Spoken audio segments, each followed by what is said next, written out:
Good morning and welcome with another series of uncomfortable reads. Today we are looking at a book called Anchored, Aligned, Accountable by Aiko Bethea. And today it's a very different book because today we are looking at a concept where we say that, often organizations have problems because there is some kind of an issue with the communication. You write better emails if you have clear goals, or if you give more feedback, then everything is okay. We are assuming that the problem is communication. But Aiko says that a problem is not what you say, it is who you are when you say it. And it's very interesting. I was thinking about it even last night. How am I saying it? Who do I turn into when I'm saying it? She's an executive coach, a former director at the Gates Foundation.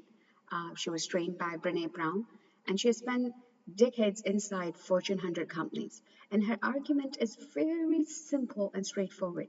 Most leaders are not anchored. They drift, they react, they perform leadership instead of living it. And the people under them can feel the difference.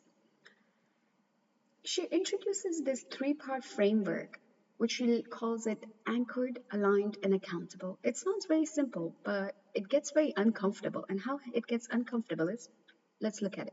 First, anchored. Do you actually know your core values? Not the ones you put on a website or the ones that you live by when no one is watching. She says that most leaders cannot answer this. They know what they should value, they do not know what they do value. The second thing that's discussed in the book is aligned. And it asks you to look at it. Are your actions matching your values? Sometimes not. So don't match them when it's easy. When the pressure is on and no one would know the difference, that's when you have to keep it aligned. This is where most of the leaders break. They intend well, but they deliver poorly, and they call it communication problem. The third aspect is accountable. Do you take responsibility for your impact? Not for your action only, but for your impact. You don't take accountability for your intent, do you? So your impact is the hardest part because impact requires seeing yourself the way others see you. And most leaders, they avoid that mirror.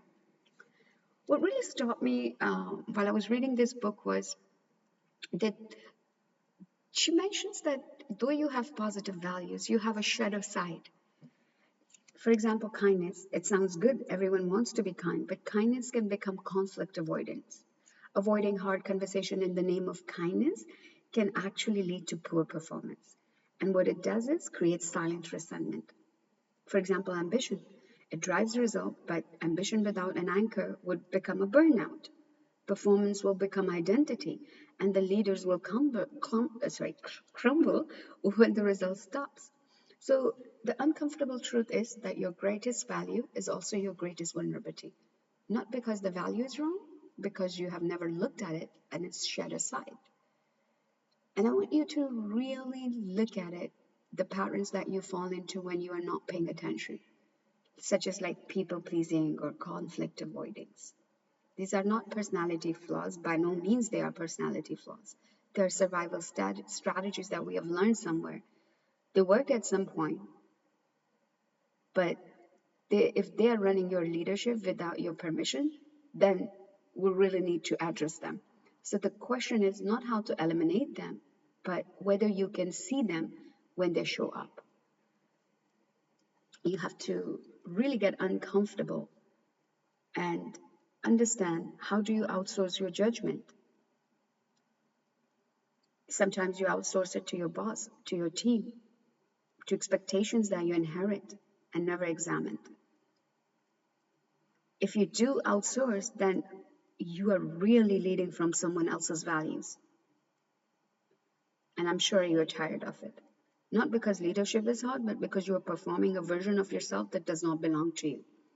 So my question today with this uncomfortable read is that what is one value you claim you live by, but your team would quietly say you do not? You don't have to answer it in comments. Sit with it. Just think of it. What am I afraid of? I hope you enjoyed this week's read. Every Sunday I bring you a book that challenges our thinking. about leadership, the risk we take, and the human behavior we develop as we grow. Remember, comfortable ideas maintain you, uncomfortable ideas evolve you. Thanks for listening.